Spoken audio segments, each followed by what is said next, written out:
students, how are you all? I hope you all are very good. Today, let's start the 5th chapter of class 4 science, that is about clothes and fabrics. Okay, so first of all, we have the introduction given to us.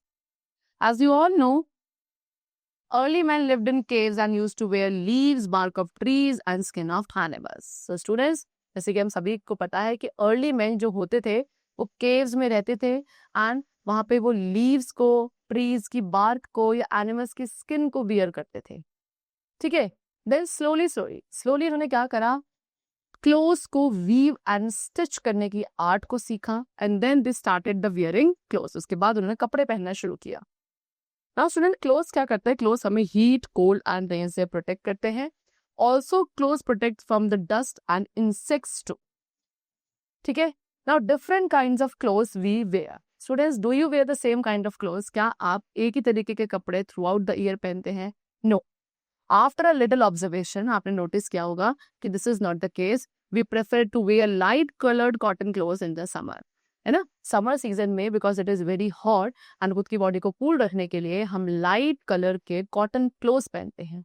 क्यों? Students, cotton clothes sweat को easily सोक कर लेता है and क्योंकि light colour की cotton clothes पहनने चाहिए तो वो लाइट कलर सन की हीट को रिफ्लेक्ट बैक करता है और हमारी बॉडी को कूल रखता है. देन इन द विंटर्स में आप हैवी वुलन क्लोथ्स पहनते हैं जो बॉडी को वार्म रखेंगे. ठीक है? एंड जो स्पेशल क्लोथ्स आप स्कूल के लिए पहनते हो that is called school uniform. Then there are some people जैसे कि doctors, soldiers, fire fighters, they also wear the uniforms while they are working. Right?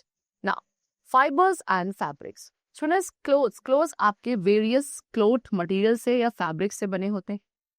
Fabrics को इंटरट्विन किया जाता है. फैब्रिक्स क्या है? फैब्रिक्स आपके फाइबर्स या फिर इंटरट्विन्ड थ्रेड्स होते हैं.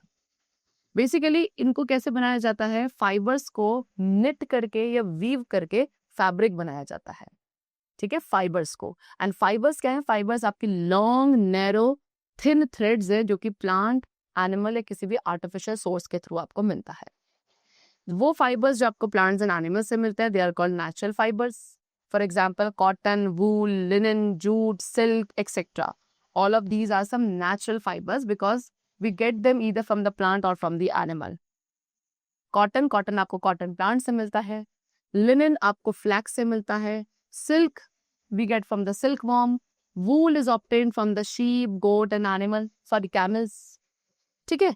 Now clothes made of natural fibers. जितने भी clothes natural fibers के बने हैं स्टूडेंट वो बेटर होते हैं बॉडी के लिए बिकॉज वो स्वेट को easily सोक कर लेते हैं, फायर के लिए लेस प्रोन होते हैं एंड ऑल्सो इनसे स्किन पर एलर्जिक रिएक्शंस बहुत कम होते हैं. समटाइम्स टू मेक क्लोथ्स, कभी कभी क्लोथ्स को long lasting and wrinkle free बनाने के लिए नेचुरल एंड मैनमेड दोनों ही फाइबर्स को मिक्स कर दिया जाता है with one another. Now the fibres जो आर्टिफिशियली बनाए जाते हैं they are called synthetic fibres and synthetic fibres को students we also call manmade fibres. Example acrylic, nylon, polyester, ये सभी आपको ऑयल एंड कोल से मिलते हैं. ठीक है?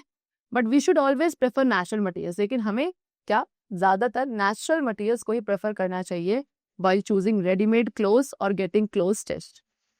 डिफरेंट फैब्रिक्स को आप यूज करते हो डिफरेंट थिंग्स बनाने के लिए which are of daily use. You could see all of these things are made from the different fabrics only. See blending different fibres. What this saying, जब आप different fibres को एक साथ ब्लेंड करते हो तो वहां पे यार्न प्रोड्यूस होता है. Example polyester, cotton blend shirts are more easy to care.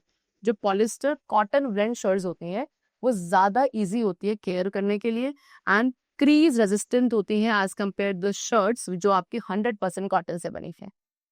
Then Lycra भी हमेशा यूज किया जाता है. लाइक्रा का आप हमेशा यूज करते हो एक ब्लेंड करने के लिए विद द अदर फाइबर्स. ठीक है? लाइक्रा का आप यूज करते हैं स्पोर्ट्स वेयर, जीन्स बनाने के लिए. Now let's talk about care of clothes. So students, we should take proper care. हमें clothes की proper care करनी चाहिए. Clothes can last longer. Clothes की जो life होती है वो बढ़ जाती है अगर आप उनको proper washing करते हो, drying, ironing and mending करते हैं regular basis पर.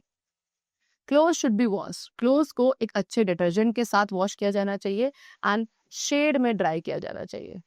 ठीक है? अगर आप clothes को बहुत ही bright sunlight में dry करोगे तो उससे उनका color fade हो जाता है.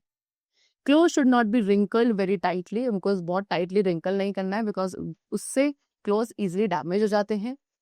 Woollen and silk cloth easily insects के थ्रू अटैक्ट होते हैं, जैसे कि मॉथ्स एंड सिल्वर फिश। ठीक है, ये इंसेक्ट्स है जो बहुत इजीली अटैक करते हैं वुलन या सिल्क क्लोथ्स के ऊपर। सो इसीलिए इन क्लोथ्स को प्रॉपर्ली ड्राई किया जाना चाहिए। एंड जब आप इन्हें वार्डरोब्स में स्टोर करते हैं, so you should store them with the moth balls. Alright, चलो now let's come to the exercise portion. The special clothes you wear for school, जो स्पेशल क्लोथ्स आप अपने स्कूल के लिए पहनते हैं, that is known as uniform. Okay, option A is correct. Synthetic fibres आपके क्या होते हैं स्टूडेंट्स? ह्यूमन मेड होते हैं, that is option A again. Then woollen clothes keep us warm, right, option C. Cotton clothes आपकी body को cool रखते हैं, again option C is correct. Rayon, nylon and polyester, ये सभी क्या है? सिंथेटिक फाइबर्स है, that is option C. Alright, चलो now let's come to the fill in the blanks. Clothes made of dash soak sweat easily, तो किसके क्लोथ्स? Cotton clothes. Cotton clothes जो है स्वेट को बहुत इजिली सोक कर लेते हैं। C, so loose clothes helps in maintaining blood circulation, अगर आप क्या लूज क्लोथ्स पहनते हो सोते वक्त, तो उससे आपका जो ब्लड सर्कुलेशन है वो मेंटेन रहता है। So right over here, blood circulation. Linen and jute, linen and jute किसके एग्जांपल्स हैं? They're examples of natural fibres. Then nylon is an example of synthetic fiber. Then clothes in wardrobe must be stored with mothballs. जो wardrobe में आप clothes को store करते हो उसको mothballs के साथ store करना चाहिए, so that insects and fungus में damage नहीं करेंगे। Next we have true and false. Number 1, clothes protect our body from insects. Yes, true. Early men आपके modern houses में रहते थे. No, false. Clothes made from various cloth materials. Yes, true. Then synthetic fibers natural fibers होते हैं. No, false. Fibers obtained from plants and animals are called natural fibers. Yes, again true. Next we come to answer the following question. First question we have, why do we need clothes? We need clothes to protect our body from heat, cold, rain, dust, germs and insects. Okay, now which type of clothes you wear in summer and why? So कैसे? Light colored cotton clothes, है ना, because they helps to keep our body cool. So we'll write किस तरीके के? Light colored cotton clothes we wear in summer season because they keep our body cool. They helps to soak the sweat easily. What is the difference between natural fibers and synthetic fibers? So natural fibers are the fibers which we get from plants or the animals, but synthetic fibers are the fibers which are prepared by the man in the factories or the laboratories. They are not made naturally. Okay? Then what is fabric? Fabric is a cloth which is made by a fabrics क्या है? Fabrics are intertwined threads or the fibers which are made by knitting or weaving the fibers together. Okay, you have to write from here till here. Next question we have is that how should we take care of clothes? Clothes की हमें कैसे care करनी है? So they have given you some of the points. You could write that we should properly wash them, dry, iron and mend them. ठीक है, अच्छे detergent से हमें उन्हें ड्राई वॉश करना है and we should dry them in the shade. ठीक है, okay. Then they should not be wrinkled very tightly, otherwise it will damage very easily. And woolen and silk clothes should be stored, should be dried properly, and they should be stored in the wardrobes with the mothballs. Okay, so these are the steps to take care of your clothes, and the chapter is completed over here.